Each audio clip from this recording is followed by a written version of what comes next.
Well, hello, good people. Mark Holmes here, and as always, I want to thank you all for watching, commenting, subscribing, and being part of Jobu's day job.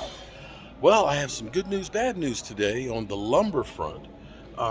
The lumber futures have been holding right around 900. They go up 915, they drop down to about 880. So they're at least leveled off.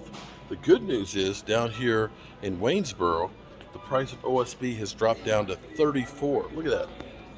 34.85. It was 37 when I was here last week, or was it 36? 36.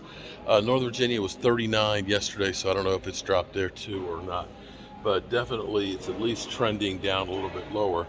I know a lot of you guys will say, well, it's still sky high, but I'll take 34 versus 44 at any point.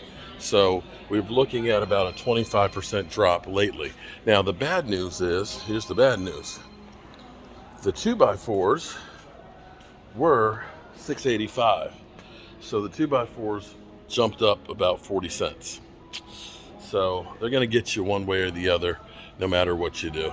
So, maybe you stock up on the OSB and hope that the 2x4s go down. Who knows? Well, we do the best we can. It's all you can do. I'm Mark Holmes, and well, I'll see you guys soon.